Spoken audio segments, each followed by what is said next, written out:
Hey friends, this is the Miss Volfie from our half-acre homestead while I'm making another quilt. And many of you have seen how I reclaimed fabric from an older tattered quilt to put into this new one.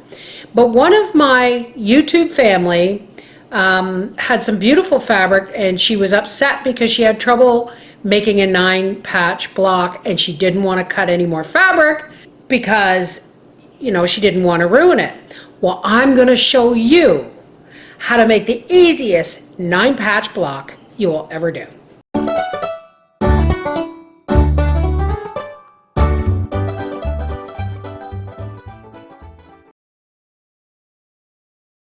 This is the most important part of your quilt, the cutting. Because what happens is, if your fabric is not perfectly straight, then you're going to have issues later on down the road. So now I have a nice straight seam down here, a folded seam, and I'm going to take the first cut. This is just for demonstration purposes. I am going to take the first cut, and how I make sure that this is really square is that I take my folded seam and I line it up with the line on the ruler, and then I just cut it right off. That means now that is perfectly square. Then we're going to slide our ruler up to exactly 2.5 inches. And again, keep your line of your ruler and the line of your measurement so that they are exactly square. That way, when you unfold your fabric, it doesn't matter what the ends say, this is perfectly straight with no wonky zigzags in it. A 9-patch block has 3, 6, 9 pieces in it. But 5 are your dominant color and 4 are your contrasting color. So when I say outside or dark, I mean your dominant color, okay? Firstly, you're going to want to cut your fabric in the strips, in the width of the strips that you're working with. I'm working with 2.5 inch widths, and you're going to want 3 strips of your outside dark contrasting fabric, or light, whichever you're doing, and you're going to want 2 strips of your inside contrasting color. You're going to want your strips to be all approximately the same length. So it's really cool if you buy 2 meters of fabric, this one and this one for instance, and then you cut them with your rotary cutter all the same length. Now what I'm going to do is I'm going to take one of our contrasting fabric, and I'm going to, these are all ironed out, because remember folks, if you don't like ironing, don't take up quilting. We're going to fold it in half, and at the fold, I'm just going to take scissors, and believe it or not, yes, I'm using little wee craft scissors for cutting fabric, so that these 2 pieces are half as long as the original. Then we're going to take one of our dominant color and do the same. Now, the reason I'm showing you this is because you're only going to need half as many of the strips with the contrasting color as you are the strips with your dominant color. So you're going to need 2 of these for every one of these. This one of these green ones, we're not going to need. So we have 2 contrasting and 1 dominant. Now we are going to leave these ones full length. All right, let's get sewing. Okay, as a reminder, always use the seam allowance on your blocks that you started with, so that they're always going to have the same seam size. I use these lines, I don't know how well you can see them. I use these lines on my sewing machine. Okay, now you're going to take, and it doesn't matter if one's a little bit longer than the other because that's probably more than likely going to get trimmed off. So let's start with our middle strip of fabric, and we're going to line them up precisely. And just for demonstration purposes, I'm going to pin these together for you. Normally I don't because, well, I'm kind of whipped through these things. Okay, but you want your fabric, and this is why precise cutting is so important. You want your fabric to line up all the way. I just use the outside edge of my presser foot as my measuring tool. And that gives me almost a 1/4 inch seam.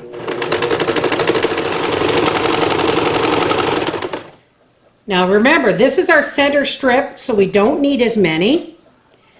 And we want our contrasting fabric on both sides of our dominant fabric. So now we have a light, a dark, or contrasting and dominant, and we're going to do another contrasting strip. And we are going to line that up again to the other side of our dominant fabric. And so, always using the same seam allowance you started your project with. Okay?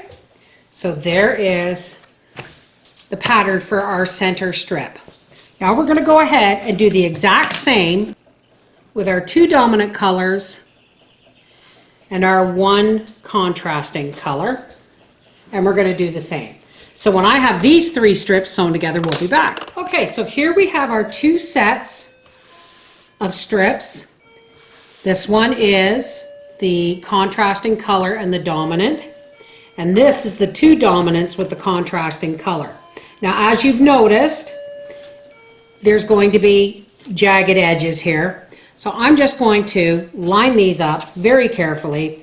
And if you think it's okay to leave that on, think twice. For one simple reason. I was cutting and it looked like I had a nice set, and then when I pulled the other one, I didn't. So I'm going to take it and I'm just going to roughly line up the edge of the fabric strips to the line on the ruler, and I'm just gonna, see, I almost did it. Look, that one goes all the way back to here. That's where we're gonna cut the fabric. Just like that. See? Less waste, the better. Now, we iron.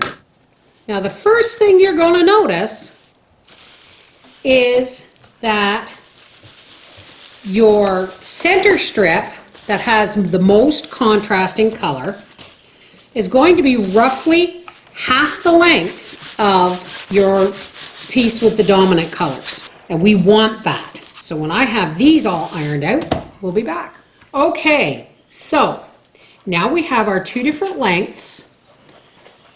And what we're going to do is just like we did in the beginning, we're going to take this and we're going to fold it in half. Now it's not going to be obviously as long as the other one, but that's okay. We have folded this in half, and what we're going to do now is I'm just going to take my little scissors here, and at the fold I'm going to press my hand down, and I'm just going to cut this across with my scissors. Okay, so now you're going to get the idea of what's going on here. We have 2 sets of the outside and 1 set of the inside, just what we need. Okay? Now, what I'm going to do is I'm actually going to put them in order. Dark, light, dark, the middle one, and I am putting it in the middle, and then our other dark, light, dark. Now notice how careful I'm actually being laying this fabric out. Why? Because this is the way we're going to cut it. We are going to line these all up as straight as possible. See how well these are? There's no hangovers or anything. And then we're just going to take some straight pins and right down the center, hopefully in between where we're going to cut, we're going to pin all 3 of these together. Now, if you see a little bit hanging on the outside, not an issue. Really isn't. Be as straight as you possibly can, but don't panic if you see some extra edging. So I'm going to put 4, let me see, I'm going to get probably 1, 2, 3, 4, 5, 6, 7, maybe 8 blocks out of this. Yes, I said 8 blocks, finished blocks. So we're going to pin these all together. And I'm using several pins for several reasons, because as I cut them, I'm going to leave these pinned together. Okay, so here we have our 3 sets together. Now, just to be on the safe side, I'm going to take the very top edge off. The outside edge, the line on this ruler, the black line, I'm going to line it up with the dark fabric on the top block so that I'm always cutting it the same way. And I'm going to slide this down so this little white hangover part is not an issue. We're measuring with the top block. And I'm just going to trim that off. Now we're going to go up and we're going to measure. Remember I said my strips are 2.5 inches. So I'm going to measure this from here to 2.5 inches across the top and down the edge of our fabric. And we're going to cut. And that's already pinned together. And we're going to continue to cut these apart until we run out of fabric to cut. And here we are on our last piece. And as you can see, I had some left over. But if I had not cut off the jagged edges, I might have fooled myself into thinking I had another set, and I don't. We have 7 blocks out of those strips. And before we sew them together, see how that's going to line up beautifully? And I'm just going to take these 2 and I'm going to match up. The dominant color on the underside is here and the dominant color on the top is here. So we want to line those lines up. See how we line the green against the green? And right through the sewing lines on both sides, I'm going to place a pin. You always place your pins perpendicular to where you're going to sew, because if you put your pins this way, you're not going to get a flush seam, and you can break your sewing machine needle because your needle will interfere, your pin will interfere. And now I'm just going to look, and don't accidentally line it up like that, and don't laugh, I've done it. So we take our partially finished block and we do the other side and we lay it down and we line up our green to green, our sharp edge to sharp edge, pin along the sewing lines, and we sew.